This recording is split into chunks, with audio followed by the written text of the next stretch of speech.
Welcome to the Commentary Magazine Daily Podcast. Today is Friday, April 11th, 2025. I am John Podhoretz, the editor of Commentary Magazine. With me, as always, executive editor Abe Greenwald. Hi, Abe. Hi, John. Social commentary columnist Christine Rosen. Hi, Christine. Hi, John. And senior editor Seth Mandel. Hi, Seth. Hi, John. We begin the holiday of Passover tomorrow night.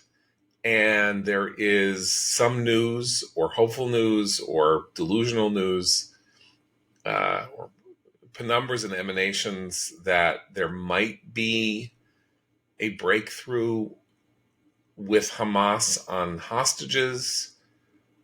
The reason that I am reporting or talking about this at all is that it seems to be coming both from the Israelis and from the United States, thus making this an unusual moment of congruence on the idea that something has changed in the way Hamas is talking about this.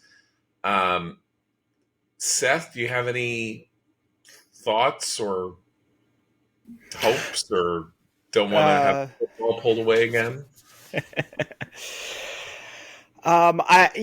Look, Israel has had the pressure, internal pressure, increased in recent days, and I don't know if that is a factor at all. But there were Air Force reservists who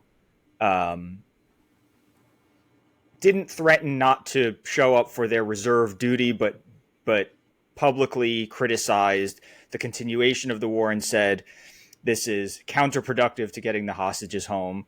And the new IDF chief of staff dismissed them from their reserve duty. It turned out that like 40 of the 700 were active reservists and the rest were like retired or something like that. But the point is that there's after that happened, some other reservists said this is not a good direction to go in, and etc. And so there was a bit of opposition bubbling up, and I wonder if that has anything to do with it.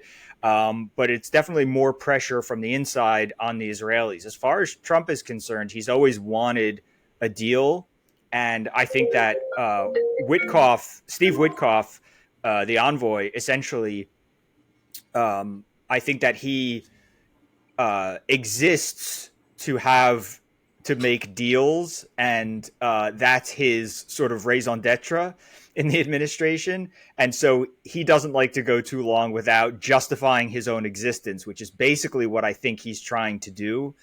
So I think that there's been increased pressure on both the Israeli internal Israeli pressure, internal American pressure, and we can assume internal Hamas pressure in Gaza on Hamas, because we've all seen the protests over the past few weeks against Hamas's rule, and we've watched Israel take out one by one, again, whoever has inherited the various leadership mantles, whatever the Hamas cabinet looks like now. They're also getting picked off, including the other day somebody who participated in October 7th and one of the Hamas officials. So I think there's internal pressure on all three fronts, and that probably has something to do with the public posture that, hey, guys, we're close, at least trying to reassure the publics, hey, guys, we're close, something's about to change.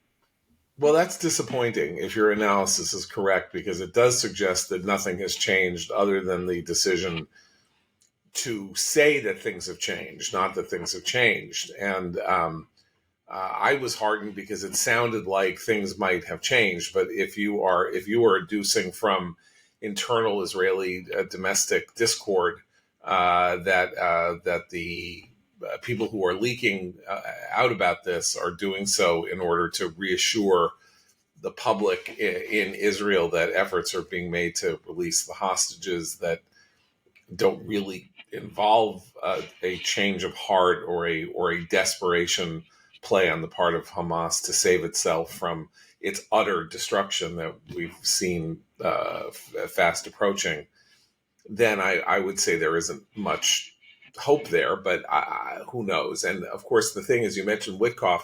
Witkoff is not on the hostages this weekend. Witkoff is on Iran this weekend. Fresh from Ukraine. Fresh from Ukraine. He was fresh from Saudi Arabia on Ukraine, now on Tehran instead of on the hostages. So he is supposed to go to Oman. I mean, he's going to Oman this weekend. They have no agenda. They don't know what they're talking about with the Iranians. And Witkoff literally knows nothing about Iran or nukes or nuclear energy or enrichment of plutonium and uranium and all of that. Things that a lot of us had to learn 10 years ago when the JCPOA, the Obama-Iran deal, took place, where suddenly we are all like taking nuclear physics 101 over what it means to refine uranium to 20%, to 60%, to 80%. What's the breakout time for refinement of uranium that could lead to its being put in a nuclear weapon? Do they have warheads? Do they have warheads that can fit? Have they tested anything?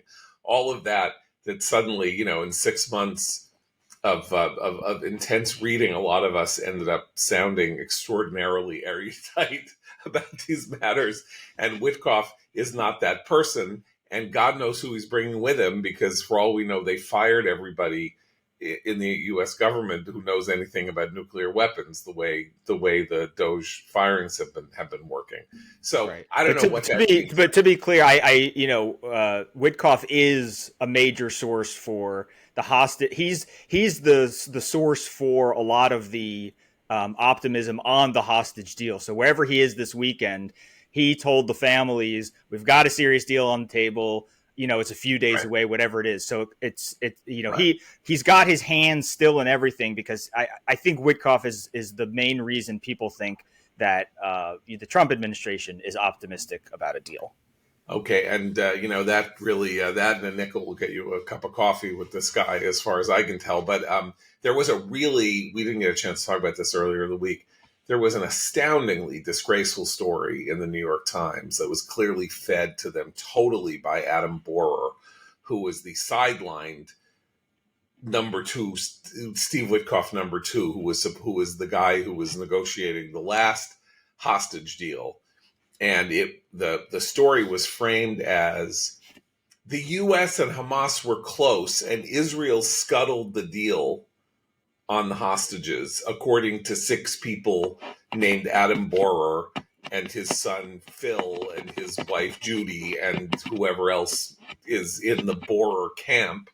And the details of the supposed deal were that they had coffee and they ate a pastry, and they were discussing how amazing it was that the U.S. and Hamas were talking directly, and wasn't this piece of pastry that they had at midnight really delicious. But unfortunately, they couldn't come to terms because Israel got mad, and Ron Dermer, Bibi's sort of alter ego, yelled at Borer about, sucking up to Hamas or something. And then it all just fell apart. This was an actual story peddled by an actual Trumpian Shonda, essentially propounding Hamas propaganda because he was humiliated by Hamas after they ate their pastry, because Hamas is like, nah, I'm sorry. You know what? We could let one guy out for 500, but you know what? And then he said, well, how about 250? They're like, well, we can't do that. I'm so sorry. Like, it's just not enough. This is just our way. Our way is to take people, kidnap them, torture them, try to kill them, hope they die. And then if you come to us and say, we'll let 250 people, make sure the Israelis let 250 people out. Can't do it, Sally. I'm sorry. This is business, not personal. It's not personal. It's purely business. And by the way, Hamas also threw in for good measure that the United States, in exchange for Adon Alexander, the last surviving American hostage, that we should release 2 officials of the Holy Land Foundation, the Richardson, Texas Hamas funding front, that was busted in 2007 and its leadership thrown in prison for the rest of their lives because they were raising money as a nonprofit and then funneling it to terrorists who were killing Jews and Americans.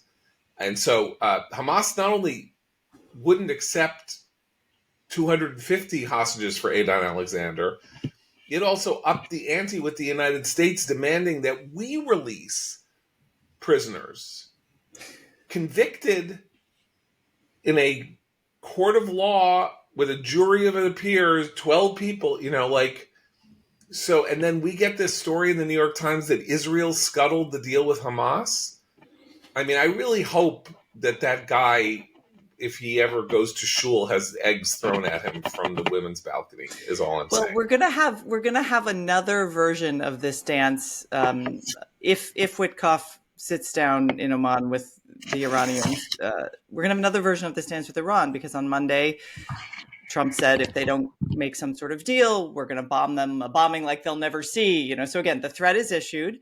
All Iran needs to do is buy time, get some sort of delay on any sort of deal at all or any sort of negotiation. And our friend Royal Garect, I think, put it succinctly in the Wall Street Journal today, where he said, Iran would rather be bombed than give up the bomb.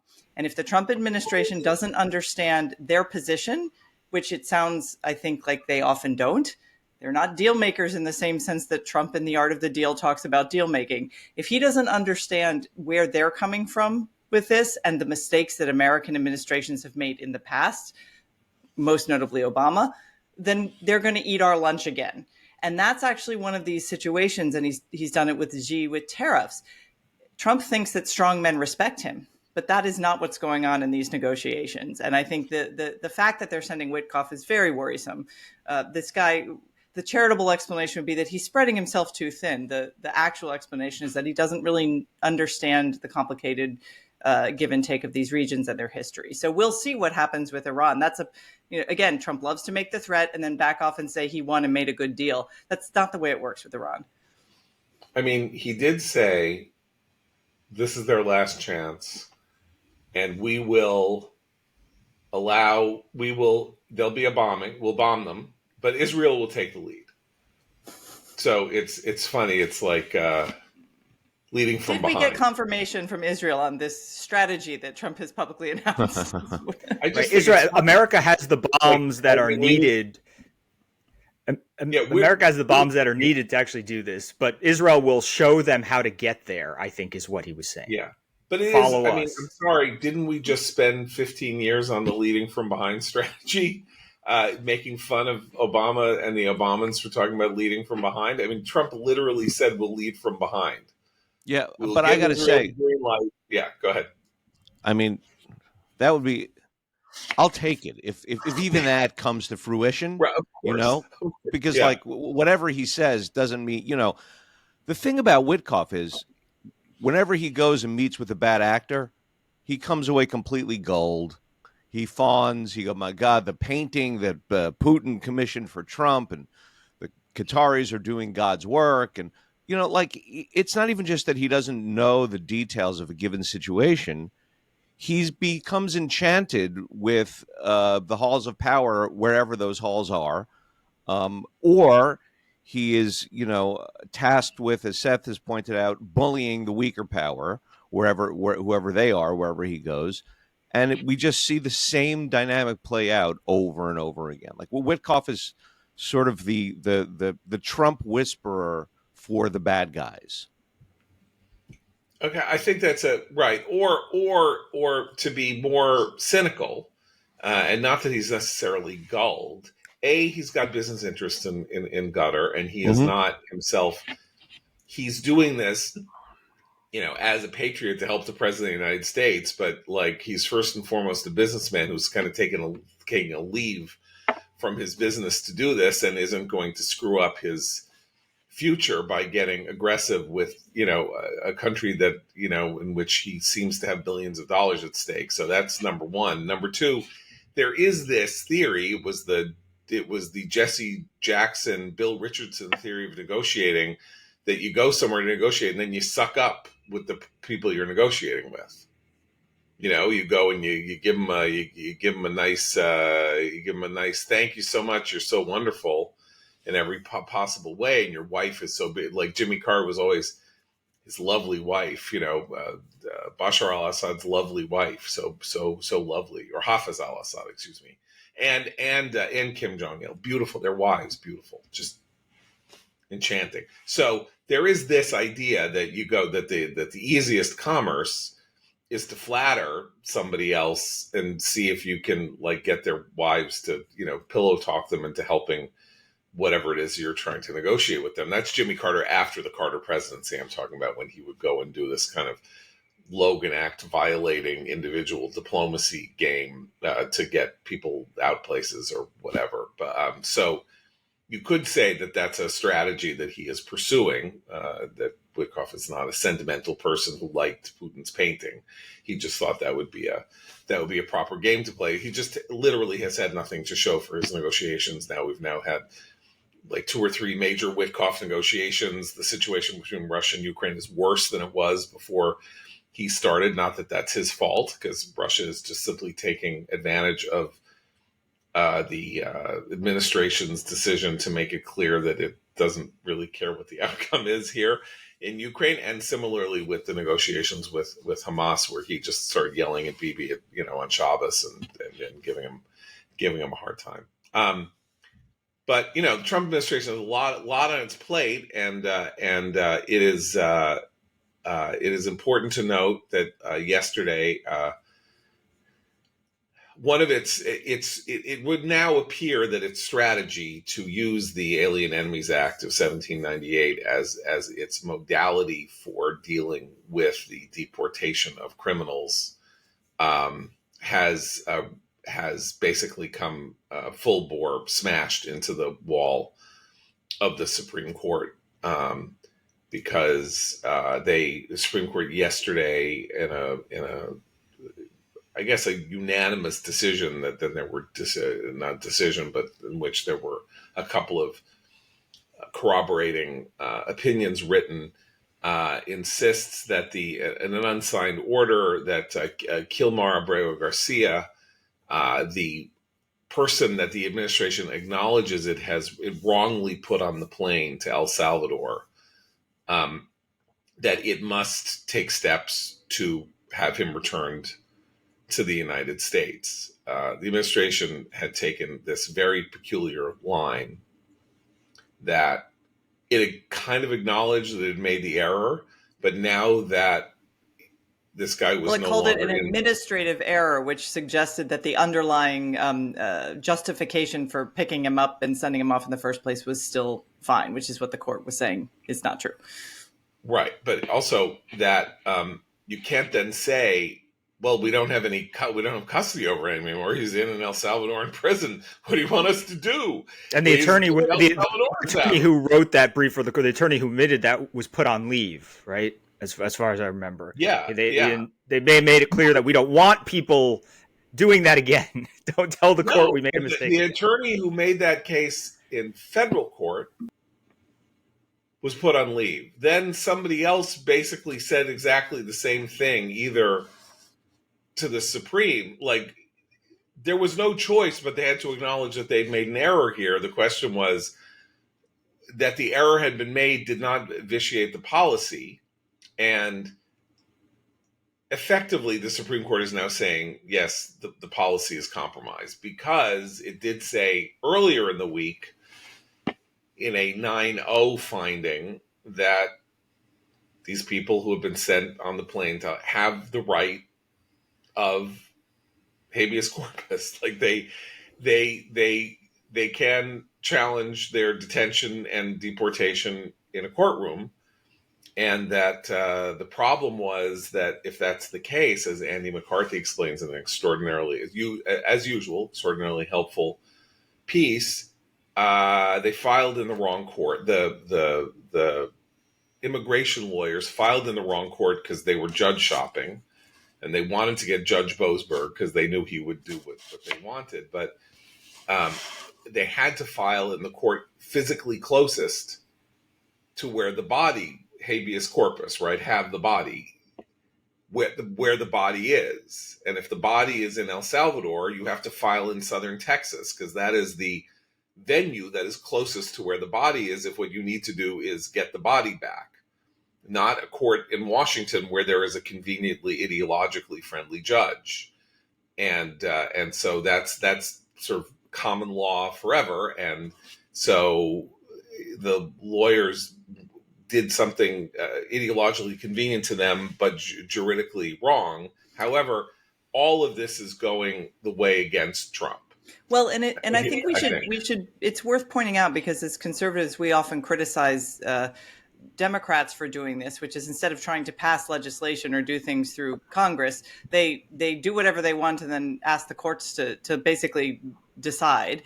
Trump now has all kinds of different orders and appeals before courts, more than most presidents have had throughout their entire terms as president. They've already filed. So they are using the courts to try to get away with more than certainly they could via legislation, and definitely what they should be trying to do with regard to due process, even of foreign nationals. And I think this in particular is a very strong, I'm very glad it was 9-0 for these decisions saying due process matters. Even if you're not a citizen, we still in this country have a way of doing things, and that cannot be disrupted by claims from the executive and overreach by the executive. So I think that's a very important and, for me at least, reassuring example of the three branches doing their jobs, or at least one in particular. But Trump should not be using the courts in this way. And I think there's going to be some fatigue with the administration if they continue to try to push through this executive overreach rather than seeking legislative remedy.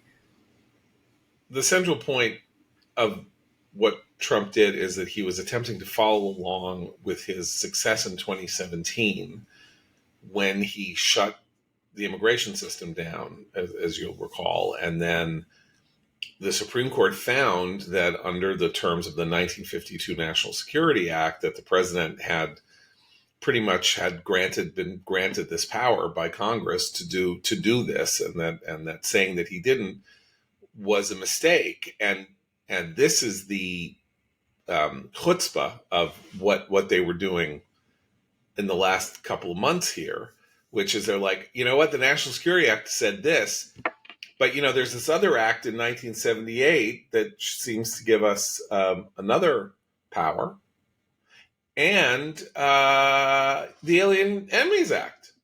Let's try that too. Well, because, they're snatching defeat from the jaws of victory because the American people are already on Trump's side with regard to the border, with regard to illegal immigration. And if they would do more process-oriented work that would have long-term implications while also trying to get some sort of reform through Congress, that would actually be beneficial. That's not what they're doing.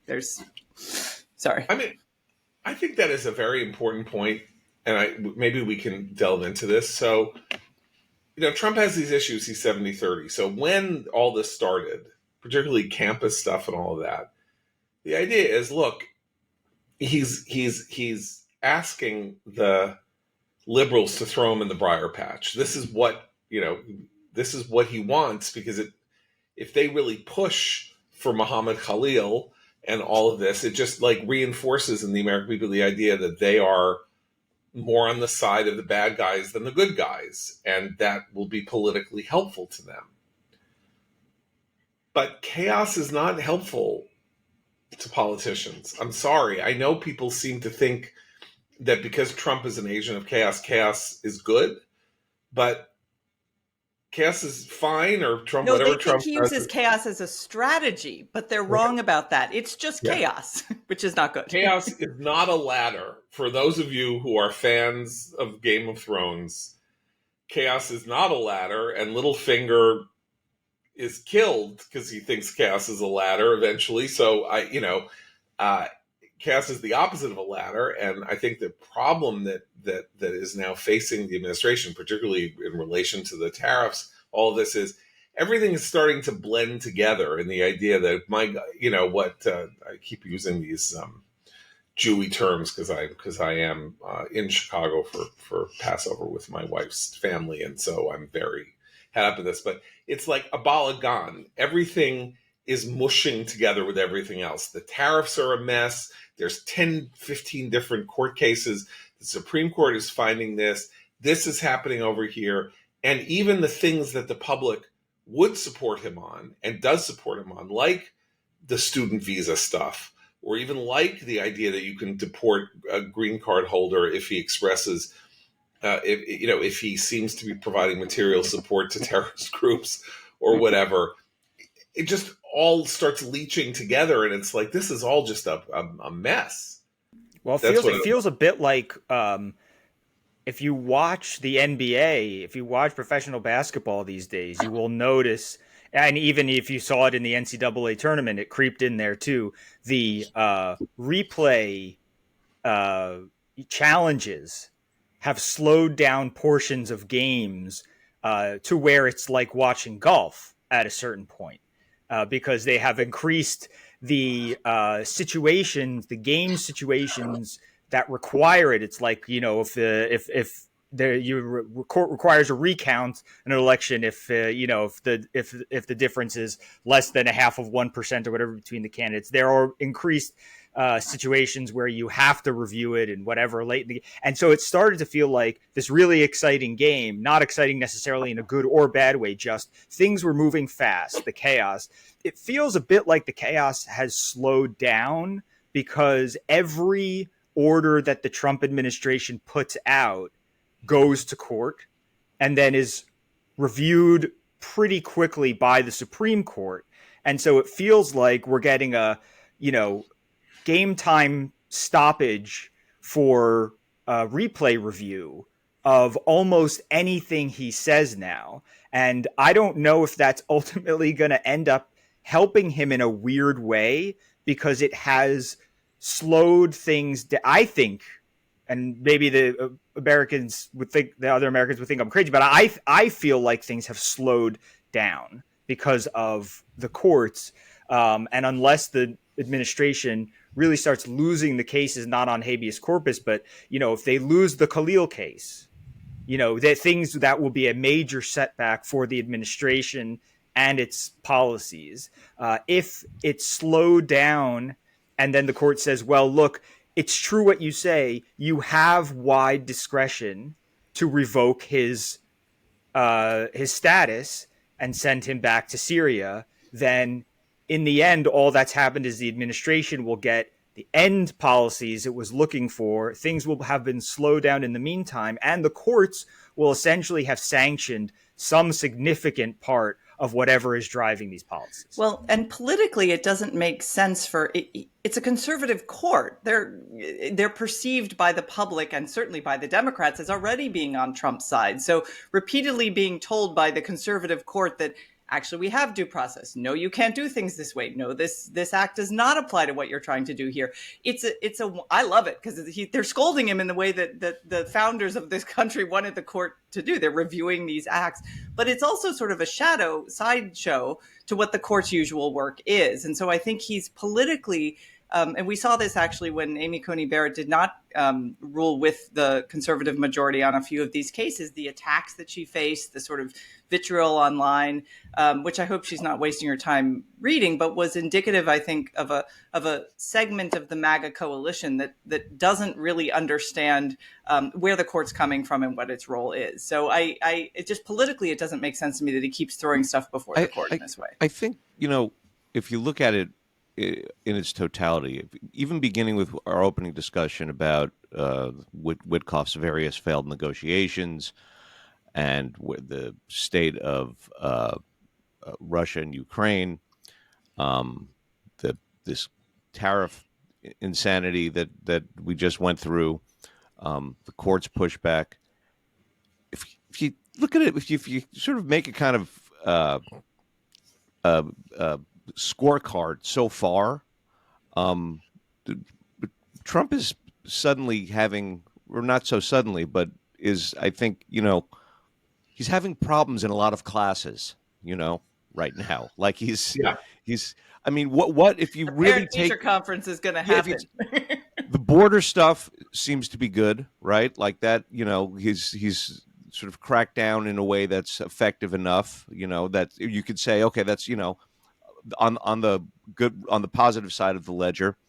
Everywhere else, it's kind of breaking down, and it just looks like they don't know what they're doing. But that's And then don't forget the signal leak mess, which was just another sort of screaming sign of sloppiness and incompetence and amateur hour. Yeah. And add and to that the Doge- fact that can we just add that Elon Musk had to acknowledge that the savings of Doge are far, far less than he was boasting about at a previous cabinet meeting. So another area where they moved quickly, but actually and promised large things and have not yet been able to deliver. And then the public fighting over the tariffs too. Musk and people with influence in the administration just on Twitter calling each other names.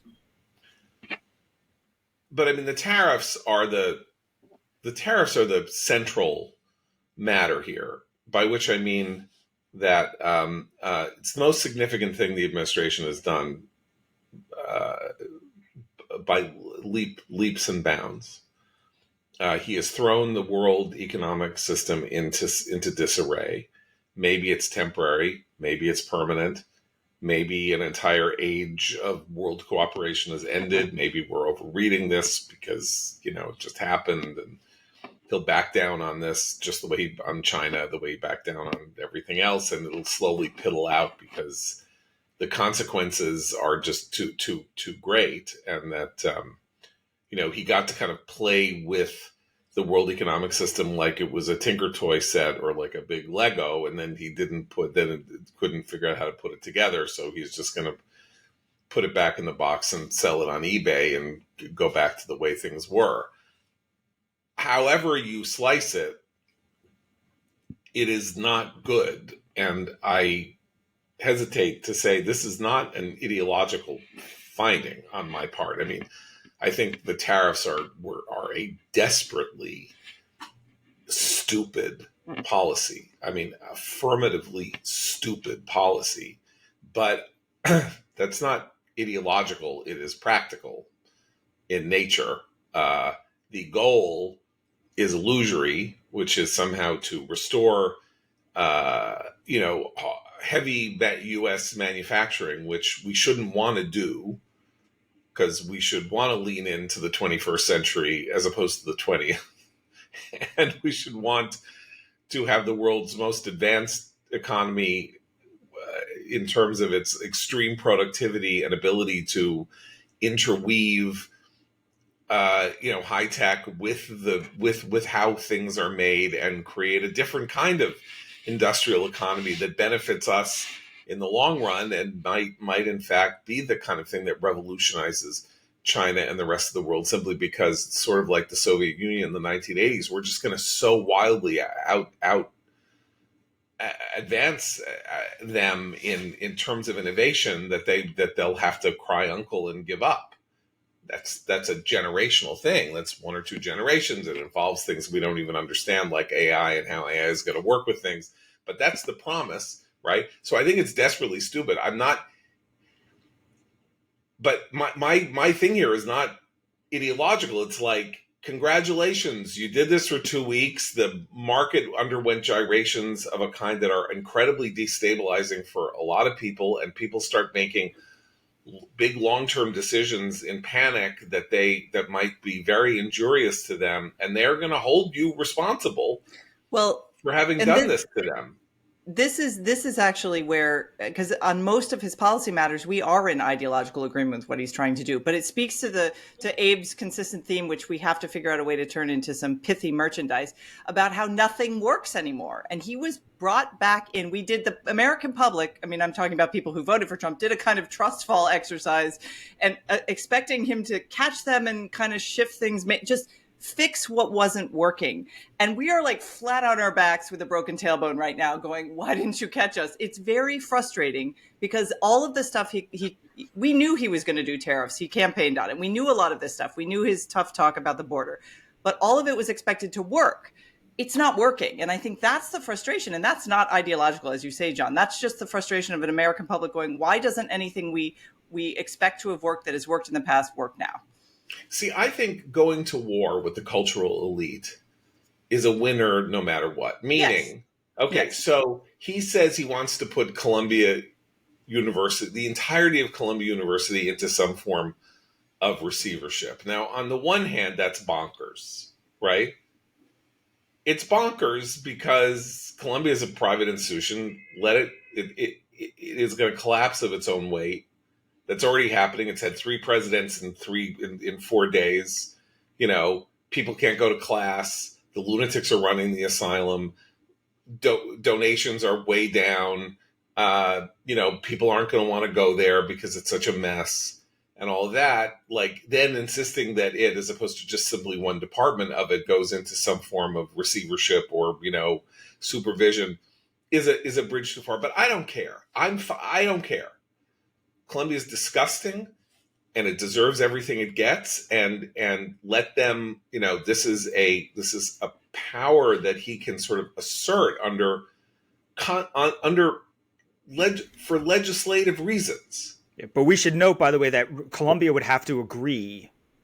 I don't think he can force them into this type of receivership. So this is also, in a way, there's a gun to their head in a way, but Columbia will ultimately have to say, I'd rather go that route than continue being hounded by you, week after week. We'll go that route so that you can continue to have the federal spigot of money open, pouring down on us. And rather than say, as conservative institutions have now said for 40 years, Hillsdale College being the primary example of this, the deal with the devil that involves federal money to our campus is a deal that is too injurious to what we believe to be our intellectual health. And so we're going to go it alone. And you know what? Columbia has a $20 billion endowment. Let it support itself. Let it say, the hell with you, the hell with your federal money. We don't need your money. That's why we have this emergency money, in case, it's a rainy day fund. And the monsoon and typhoon and tsunami have all hit at once. Goodbye. You don't Sharknado. get to, it's a Sharknado, John. Right. But you don't get to say we can't do this or that or the other thing, because we're not under the threat that you pose to us no longer exists.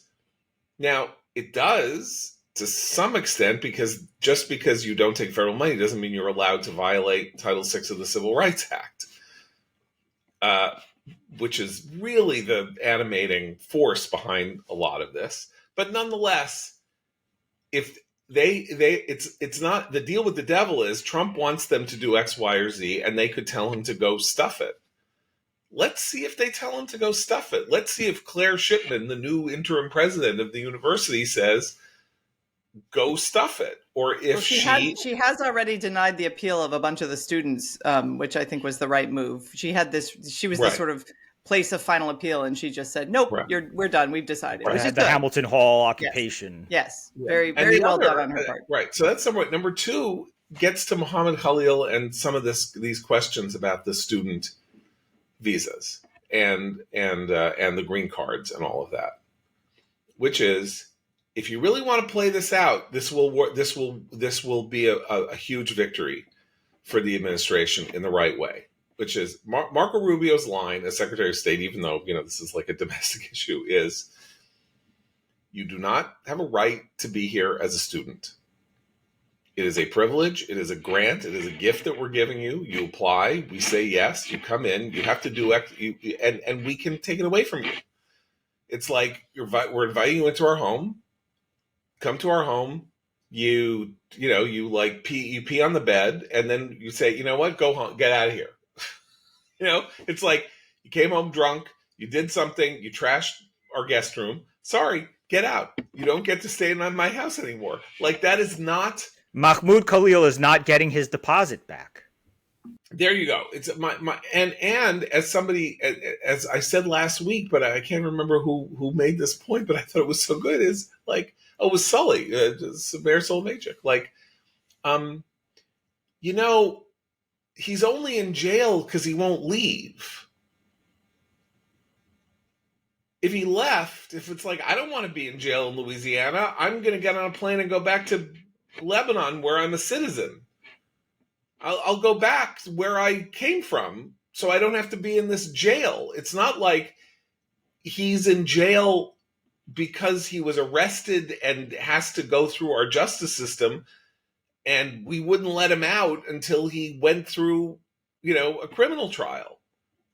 All he has to do is say, I'm buying a plane ticket from Hartsfield-Jackson Airport to and I'll go through Madrid, and then I'll go to Beirut, and then I'll be home. And many, many people who've received that notification have self-deported. That has actually been one of the positive things about the crackdown, is that plenty of people have decided, I'm not going to stay. Well, he's now a martyr in a cause, so he's staying right where he is, obviously. Yeah. But many other more rational people said, okay, I'm going to just leave. Off I go. With no consequences. They broke the law. They stayed here. They profited at some level, whether educationally or financially, and then they went home and we did nothing. We just said, okay, there's the door. Yeah, he's writing his letters from Birmingham jail. Yeah. He's got like op-eds and stuff come out, open letters to his supporters. Like Luigi Mangione. Anyway, I'm only making an unfair comparison that Luigi Mangione shot people in the back and Muhammad Khalil supports the mass murder of Jews. So I don't know, maybe they're not really equivalent because he didn't take the gun and shoot the Jews in the back, but certainly he's waving a flag. Both are bad. In support of that. They're both bad. Thank you very much. Yes. Okay. One final point to be made is this very interesting lawsuit against the Palestinian billionaire, Mr. Masri, on the Harvard Board of Governors, nonetheless, a mass class action lawsuit against him on the grounds that he is a financier of Hamas. And this is a very interesting thing that's happening here, because until this week, the idea about this guy, to the extent that anybody knew about him, was that he was a Palestinian moderate, that he was a supporter not of Hamas but of the Palestinian Authority, which is like being, supporting a child molester instead of a child serial killer. But okay, if you want to say one's better than the other, congratulations to you. Nonetheless, he was supposedly more moderate. I repeat, both are bad. Anyway. Thank you. You're yes. One is worse. Yes, some are worse than others. Right? So it's worse than that. Okay. Anyway, but okay. So he's a Palestinian moderate. Turns out he may not be a Palestinian moderate. There is sufficient information in this lawsuit that Harvard Corporation itself said there were significant worrisome questions being raised, and he quit the Harvard Board of Governors.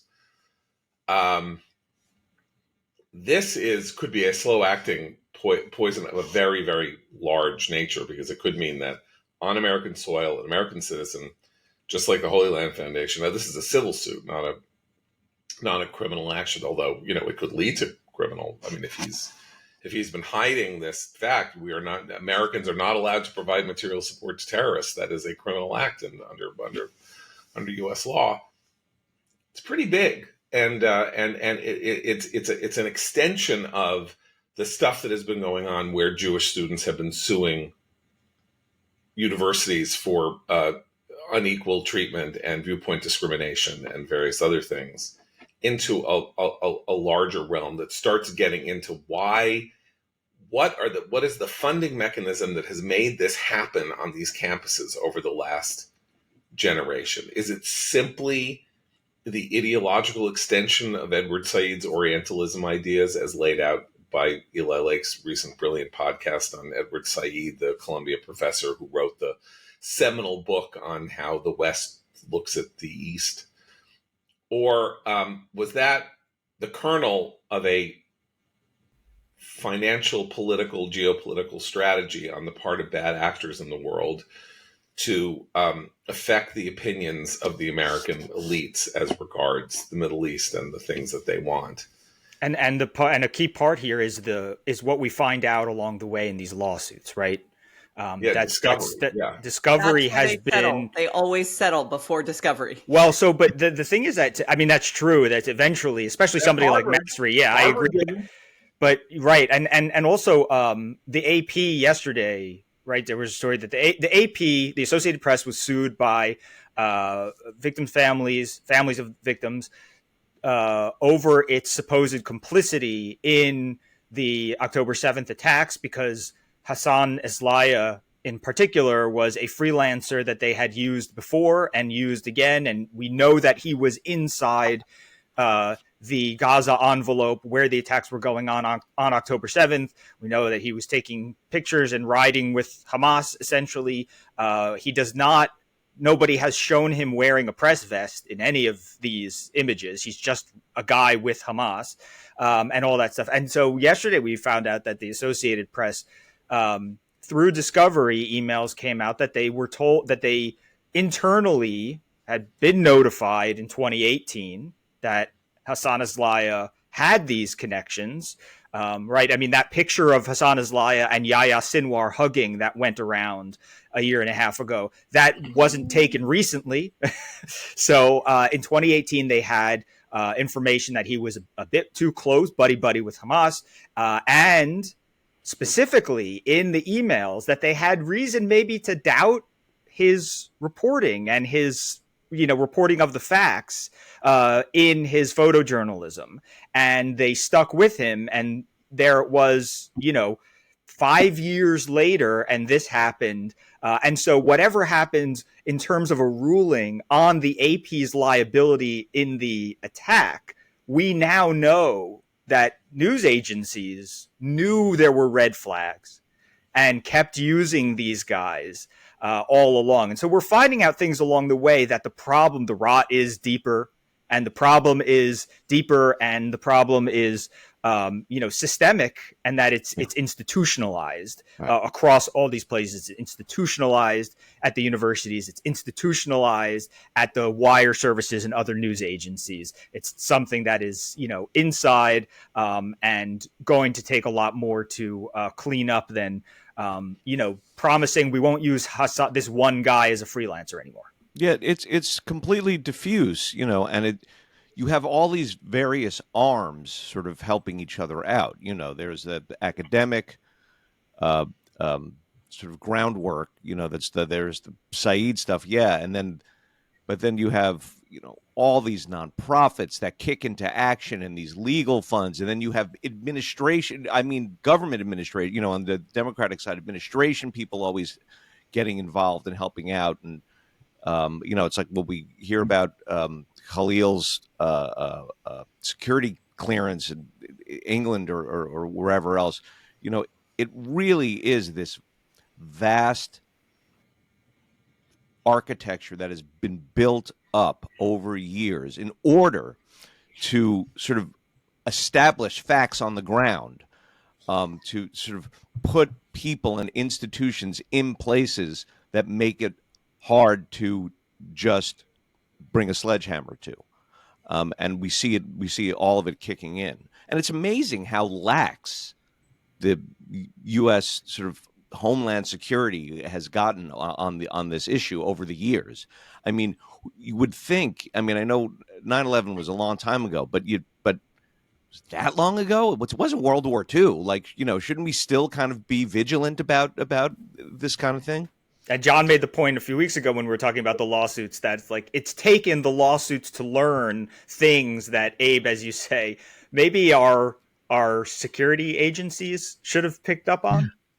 Right. Now, by the way, one last point on the university front and things that you learn over time that are very revelatory of what's been going on over the last 20 years is that Yale this week, or maybe last week or the end of last week, fired a scholar at the Yale Law School. Her name is Helia Dugati, or actually Dutagi. So she is an Iranian national. And she was terminated on March 28th after refusing for several weeks to appear in person to answer questions about serious allegations that included a possible connection to the Samidun Palestinian Prisoner Solidarity Work, which is a sham charity we have declared, the United States and Canada both, serving as a fundraiser for the Popular Front for the Liberation of Palestine, which is like the Beatles of it's like a 60-year-old organization, one of the earliest Palestinian terrorist organizations, still kicking, still there, PFLP, despite the death of its longtime founder. Crazy. What's interesting about this is that the question is, so how did Helia Dugati get to get to Yale Law School? Well, she's not only at Yale Law School, she runs or co-runs a program on imperialism and colonialism, and at Yale Law School. And if you read her resume and the organizations that she's been involved with, and look at some of the things that she has done on YouTube, including participating in a trial of the United States for being a colonial oppressor, it's clear that she's at Yale Law School because she is a fundraiser for Sami Dun. I don't mean that they hired her because it's like, great, fundraise for a terrorist organization. I mean, they hired her and gave her this position, or she assumed this position of co-chairman of this committee inside Yale Law School because she is a radical, anti-American, anti-Israel, left-wing supporter of terrorist causes, and is an Iranian national. She's not a dissident. She's not like out there, with the purple revolution with her finger, and she's not like, rioting in the streets of Qom and places like that. She is an Iranian national, anti-American, anti-Semitic, and this is who Yale wants on its law school staff. And So Sami you know Dun, what? we should also note that Sami Dun is run by Charlotte Cates, who is the wife of a PFLP leader. So even before last year, when the United States government listed Sami Dun as an official front for the PFLP, an official fundraising front for the PFLP, and proscribed it, even before that, you understood that this was part of the PFLP in an essential way. Literally, this was the family business. This was the husband and wife, and Sami Dun was founded by that husband, by that PFLP official, who then just handed it off to his wife. So just to bring this around full circle, and then we got to go. This is what the Trump administration should be doing. This is where it has the American people at its back. What's more, it has reason and common sense at its back. It has the possibility of uniting the entire right without, and 100% of the right agrees with all of this, unless your name is Tucker Carlson, apparently. And all of that is the case. So and it's a national security risk. Can we just state that? I mean, obviously. Yes. National security risk, foreign influence, everything, improper foreign influence, the destruction of our universities, the corruption of our elites, all of that. This is like gold. It's gold, Jerry. And then he goes off and levies, a 275,000% tariff on Lesotho and just mucks everything up. So stop mucking things up. Go with what wins. Go with what works. Be rational. Don't have Adam Borer talking to the New York Times about how he loved having a pastry with Hamas, and win things, and don't make the things that you should win on look like losers because you're poisoning them with your stupid, idiotic policies that are harming the planet. And now we got to go. So we will not have a show on Monday, as it is Passover.